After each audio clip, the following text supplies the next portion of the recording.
Assalamualaikum warahmatullahi wabarakatuh. Perkenalkan, nama saya Faurizal dari SGD2 Modul Reproduksi. Di sini saya akan menjelaskan yang pertama ada ovarium, lalu yang kedua ada vagina, lalu yang ketiga ada vulva atau organ genitalia feminina eksterna. Pertama-tama saya akan bahas terlebih dahulu mengenai organ genitalia feminina eksterna terlebih dahulu. Dia dibagi menjadi 3 bagian. Bagian yang pertama ada pudendum femininum atau vulva, yang dimana dia terdiri atas yang pertama ada mons pubis, lalu yang kedua ada labium maius pudendi, lalu yang ketiga dia ada labium minus pudendi, lalu yang keempat dia ada vestibulum vaginae, lalu yang kelima ada bulbus vestibuli, mungkin agak lebih terlihat di gambar ini, bulbus vestibuli. Lalu yang keenam ada ostium vagina, di sini untuk ostium vagina. Lalu yang selanjutnya ada glandula vestibularis mayor dan glandula vestibularis minor. Lalu bagian yang kedua ada klitoris. Bagian yang ketiga ada uretra feminina. Nah, pertama-tama saya akan bahas terlebih dahulu untuk yang bagian pertama, yaitu vulva tadi, di mana dia terdiri dari mons pubis. Nah, mons pubis juga disebut sebagai mons veneris atau commissura labiorum anterior, di mana mons pubis ini adalah daerah yang bulat menonjol di depan simfisis osis pubis, terdiri atas kumpulan lemak di bawah kulit, yang dimana dia sudah pubertas. Biasanya daerah ini tumbuh rambut. Selanjutnya untuk yang kedua ada labium maius pudendi. Nah, untuk labium maius pudendi ini merupakan lipatan kulit yang arahnya longitudinal, dimulai dari mons pubis ke cauda dorsal. Nah, kedua lipatan ini membentuk linea mediana menimbulkan celah yang merupakan pintu masuk ke dalam vestibulum vagina, di mana itu disebut sebagai rima pudendi. Lalu ke arah ventral, kedua labia seolah-olah bertemu pada mons pubis, di mana makanya ini disebut sebagai commissura labiorum anterior. Lalu ke arah dorsal, kedua labia tidak bertemu dan lama-lama akan menghilang identitasnya waktu mendekati sentrum tendinum piranei. Oleh karena itu, di bagian kulit yang terdapat di sebelah dorsal rima pudendi ini dan ventral sentrum tendinum piranea ini disebut sebagai commissura labiorum posterior. Nah, selanjutnya labium minus pudendi, di mana pada labium minus pudendi ini juga merupakan lipatan kulit yang terdapat di antara kedua labia mayor yang tadi. Nah, pada umumnya kedua labia minor ini ditutupi oleh kedua labia mayor, kecuali pada anak-anak dan wanita yang sudah lanjut usia. Nah, kedua labia minor ini tidak mengandung lemak, kulitnya halus, basah, pucat, dan tidak berambut. Kedua labia di sebelah dorsal bertemu di linea mediana. Nah, disebut sebagai frenulum labiorum pudendi. Selanjutnya ke arah ventral, kedua labia membagi menjadi dua bagian, yaitu bagian lateral yang menerus di sebelah dorsal glans clitoridis. Di sini untuk glans clitoridis.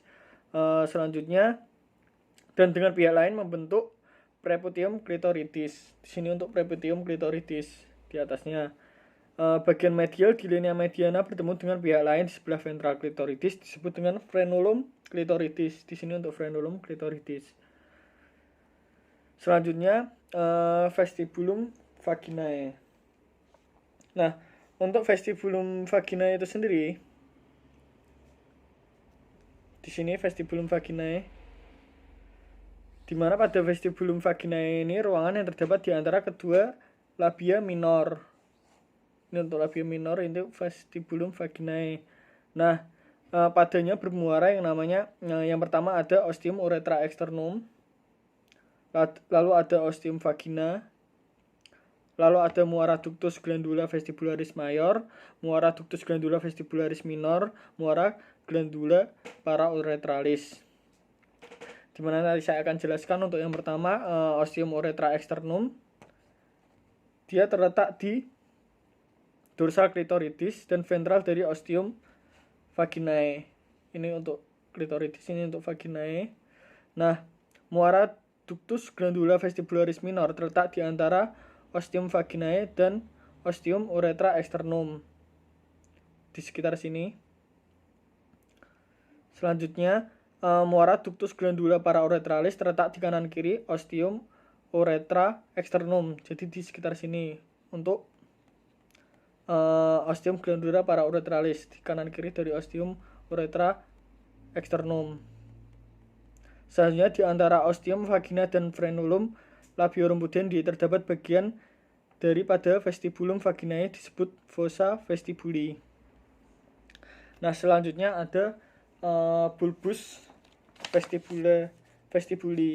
Di sini untuk bulbus vestibuli, di mana dia berhomolog dengan bulbus uretra pada laki-laki, tetapi tidak dilalui oleh uretra. Bulbus ini sepasang kanan dan kiri. Nah, kalau pada laki-laki dia hanya satu, kalau pada perempuan dia ada dua, dan merupakan jaringan erektil yang terdapat di sebelah kanan dan kiri ostium vagina. Bulbus vestibuli terdapat profundal dari musculus bulbus spongiosum. Nah, di sini untuk musculus bulbus spongiosumnya. Ke arah dorsal membesar dan membulat, sedang ke arah ventral menyempit dan berakhir sebagai pita yang menerus pada dataran ventral corpus clitoridis, dan bagian inilah yang homolog dengan corpus spongiosum penis. Ujung dorsal kedua bulbus vestibuli menghadap glandula vestibularis. Nah, untuk glandula vestibularis minor, dia juga berhomolog dengan glandula uretralis litre pada laki-laki, sedang glandula uretralis pada wanita homolog dengan prostat pada laki-laki. Selanjutnya pada glandula vestibularis mayor, dia homolog dengan glandula bulbo-uretralis pada laki-laki. Nah, untuk himen adalah di mana himen ini adalah lipatan membran mukosa yang terdapat pada ostium vaginae. Bentuknya macam-macam, ada yang seperti cincin yang disebut sebagai himen anularis, lalu ada yang seperti bulan sabit yang menghadap klitoris disebut himen semilunaris. Kalau ada yang dapat menutupi seluruh ostium vagina tetapi berlubang-lubang disebut himen cribiformis. Lalu ada juga yang menutupi seluruh ostium vagina dan tidak berlubang-lubang disebut himen imperforata. Selanjutnya untuk vaskularisasinya itu sendiri, vaskularisasi vulva banyak berasal dari cabang eksterna dan interna arteri pudenda interna pada setiap sisi. Lalu untuk inervasinya sendiri, bagian anterior vulva diinervasi oleh nervus ilioinguinalis dan ramus genitalis nervi genitofemoralis. Nah, pada bagian posterior, vulva diperserafi oleh cabang nervus perinealis dan nervus cutaneus femoralis posterior. Selanjutnya, untuk yang kedua ada klitoris, di mana klitoris ini berhomolog dengan penis laki-laki, dan karena terdiri atas jaringan erektil, maka dapat juga meregang atau ereksi. Bedanya selain kecil, juga tidak dilalui uretra, dan sebagian besar tersembunyi di antara kedua labia minor. Susunan cavernanya hampir sama besarnya, sehingga tidak begitu menegang seperti penis. Selanjutnya yang ketiga ada uretra, di mana uretra ini sendiri lurus, mudah direnggangkan dan terbentang dari cervix vesicae, condong ke ventral dan bermuara ke dalam vestibulum vagina, juga melewati diafragma pelvis dan diafragma urogenital. Selanjutnya saya akan menjelaskan tentang ovarium, di mana ovarium dia itu ada sepasang dan fungsinya sebagai alat reproduksi yang setelah dewasa akan menghasilkan ovum. Nah, sebagai kelenjar endokrin yang mengeluarkan hormon estrogen, progesteron, dan relaksin. Selanjutnya untuk letaknya itu sendiri, dia terletak di fossa ovarica, di dinding lateral pelvis, di dorsal ligamentum latum. Ini untuk ligamentum latumnya. Nah, untuk tingginya itu sendiri dia setinggi sias spina iliaca anterior superior, dan sedikit di sebelah lateral linea lateralis. Nah, untuk morfologinya itu sendiri dia memiliki dua fasies, yaitu fasies medialis di sini untuk fasies medialis dan fasies lateralis. Lalu dia juga mempunyai dua margo, yaitu margo mesovaricus di sini untuk margo mesovaricus dan margo liberalis. Margo libera di sini. Selanjutnya dia juga mempunyai dua ekstremitas, yaitu ekstremitas tuberia. Untuk ekstremitas tuberia ada di sini. Lalu ada ekstremitas uterina. Untuk ekstremitas uterina dia ada di sini. Selanjutnya kita bahas terlebih dahulu untuk fasies yang medialisnya terlebih dahulu. Nah, sebagian besar diliputi oleh tuba uterin dan pada beberapa tempat menghadap lengkung-lengkung ileum. Selanjutnya pada fasies lateralis bersandar pada peritoneum yang menutupi fossa ovalis. Peritoneum ini dipisah oleh jaringan ikat ekstraperitoneal dari arteri atau vena obturatorius dan nervus obturatorius.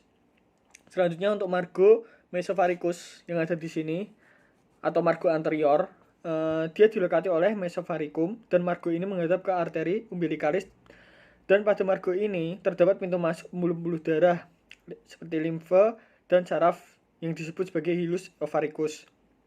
Selanjutnya pada margo libra. Nah, untuk margo libra itu sendiri atau margo posterior, nah sebagian besar ditempati oleh tuba uterin dan sebagian dilekati oleh ligamentum suspensorium ovarii. Nah, untuk selanjutnya ada ekstremitas uterina. Di sini ekstremitas uterina atau di ekstremitas inferior dilekati oleh ligamentum ovarii propium. Selanjutnya untuk perlekatan itu sendiri atau alat-alat penggantung ovarium itu sendiri, yang pertama ada yang namanya mesovaricum. Di sini ada mesovaricum. Nah, untuk mesovaricum adalah suatu duplikatur mesenterium yang meluas ke dorsal dari lembar dorsal ligamentum latum ke margo mesovaricus. Lalu ada ligamentum suspensorium ovarii. Di sini untuk ligamentum suspensorium ovarii, di mana dia adalah pemadatan jaringan ekstraperitoneal yang terbentang dari ekstremitas tubaria ke kranial menyilang ke fossa iliaca externa dan menghilang dalam jaringan ikat yang menutupi musculus psoas major. Dalam ligamentum ini terdapat fossa ovarica dan plexus nervus ovaricus fossa lymphatica. Lalu yang ketiga ada ligamentum ovarii propium. Di sini untuk ligamentum ovarii propium ada di sini. Nah, untuk ligamentum ovarii propium itu sendiri itu juga merupakan pemadatan jaringan ekstraperitoneal yang terbentang dari ekstremitas uterina ke corpus uteri di sebelah dorsocaudal tempat masuknya tuba uterina pada uterus. Nah, karena punya penggantung-penggantung tadi, maka ovarium ini letaknya jadi tidak tetap, tapi dipengaruhi oleh keadaan organ-organ sekitarnya. Juga pada keadaan hamil, letaknya ikut perkembangan uterus. Nah, untuk perjalanan arterialnya itu sendiri, arteri ovarica dari pas abdominalis aorta melintas ke kaudal dengan menyusuri dinding abdomen dorsal di tepi pelvis uterina ovarica ini menyilang pembuluh iliaca, cabang-cabang ke ovarium melalui mesovaricum dan berlanjut ke medial dalam ligamentum latum uteri untuk memasok tuba uterina dan uterus. Kedua cabang arteri ovarica beranastomosis dengan arteri uterina. Nah, untuk penyaluran balik darah dan penyaluran limfe, vena-vena meninggalkan ovarium dan membentuk plexus venosus pumpiniformis yang menyerupai pohon anggur dalam ligamentum latum uteri di dekat ovarium dan tuba uterina. Nah, masing-masing vena ovarica berasal dari plexus venosus pumpiniformis dan meninggalkan pelvis minor bersama arteri ovarica. Vena ovarica dextra melintas naik ke vena cava inferior. Nah, vena ovarica sinistra ditampung oleh vena renalis sinistra. Pembuluh limfe mengikuti pembuluh ovarica dan bergabung dengan pembuluh limfe dari tuba uterina dan fundus uteri sewaktu melintas naik ke nodi lymphoidei lumbales. Nah, untuk inervasinya itu sendiri dia diinervasi oleh saraf-saraf plexus ovaricus menurun mengikuti pembuluh ovarica. Plexus ovaricus berhubungan dengan plexus uterin. Nah, untuk serabut parasimpatis dalam plexus berasal dari nervus vagus, serabut aferen dari ovarium memasuki medula spinalis melalui nervus thoracicus 10. Selanjutnya yang ketiga ada vagina. Nah, di sini untuk letak vaginanya, di mana vagina ini adalah merupakan tabung fibromuskuler yang berfungsi sebagai alat kopulasi, saluran untuk darah, menstruasi, dan jalan lahir pada proses persalinan. Nah, vagina ke arah kranial berhubungan dengan kanalis cervicis melalui ostium uteri dan ke arah kaudal berhubungan dengan vestibulum vaginae melalui ostium vagina. Nah, yang ditutupi secara tidak sempurna oleh suatu lipatan mukosa yang disebut himen tadi. Nah, untuk hubungan-hubungan itu sendiri ada hubungan ventral di mana pada bagian proksimal dari vagina dia berhubungan dengan fundus vesica dipisahkan oleh jaringan ikat dipisahkan oleh jaringan ikat longgar. Nah, pada bagian distal vagina berhubungan dengan uretra. Bagian distalnya berhubungan dengan uretra. Selanjutnya untuk bagian dorsal dari kranial ke kaudal. Dari kranial ke kaudal, dia berhubungan dengan excavation recto-ureterin dan rectum. Di sini untuk letak rectum. Dipisahkan oleh fascia denonfilar dan canalis analis. Dipisahkan oleh corpus perineal. Selanjutnya untuk hubungan lateral, di mana pada bagian proximal vagina berhubungan dengan musculus levator ani, ureter, ligamentum transversum uteri, ligamentum pubo cervicale, ligamentum sacro-uterina, ureter, dan arteri ureterina. Sedangkan bagian distal vagina berhubungan dengan musculus bulbus spongiosum, bulbus vestibule, dan glandula vestibularis mayor. Nah, dinding vagina dari superficial ke profunda tersusun atas. Yang pertama ada tunika mucosa, di mana secara makroskopis terlihat lipatan-lipatan mukosa yang arahnya transversal, terutama terlihat pada bagian distal vagina. Lipatan-lipatan mukosa ini disebut dengan cugae vaginales. Pada wanita lanjut usia, lipatan mukosa ini tampak menghilang. Selain itu terdapat lipatan mukosa yang arahnya longitudinal pada varies anterior et posterior vagina yang disebut kolumna rugarum anterior et posterior. Pada bagian distal vagina terdapat salah satu kolumna rugarum anterior yang tampak membesar karena berhubungan dengan uretra. Bangunan ini disebut carina uretralis vagina. Nah, untuk yang kedua ada tunika muscularis yang tersusun atas otot polos dan jaringan elastin. Lalu yang ketiga ada tunika fibrosa, merupakan derivat dari fascia pelvis lamina visceralis yang meliputi vagina dan di dalamnya banyak mengandung plexus venosus vaginale. Sebagian kecil dinding bagian proksimal vagina selain tunika fibrosa juga diliputi oleh tunika serosa yang ada di sebelah luarnya. Nah, untuk vaskularisasi dan aliran limfa itu sendiri, bagian proksimal vagina terdapat suplai darah dari rami descendant arteri uterin, sedangkan bagian distal vagina terdapat suplai darah dari arteri vaginalis dan arteri pudenda interna, serta terkadang dari arteri rectalis media. Drainase vena dari vagina membentuk anyaman yang disebut dengan plexus venosus vagina yang berhubungan dengan plexus venosus uteri yang membentuk plexus venosus uretrovagina. Nah, anyaman vena ini bermuara ke vena iliaca interna serta memiliki hubungan dengan plexus venosus vesicae dan plexus venosus rectalis. Drainase limfa dari bagian proksimal vagina bermuara ke iliaca externa et interna. Bagian tengah bermuara ke iliaca interna, bagian kaudal bermuara ke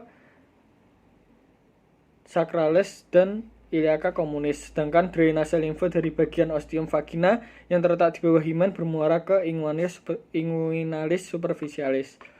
Untuk inervasinya, seperempat bagian distal vagina mendapat inervasi dari somatis dari nervus perianalis cabang nervus pudendus, sedangkan sisanya mendapat inervasi dari plexus uretrovaginalis. Terima kasih, sekian untuk penjelasan dari ketiga materi. Kurang lebihnya mohon maaf. Wassalamualaikum warahmatullahi wabarakatuh.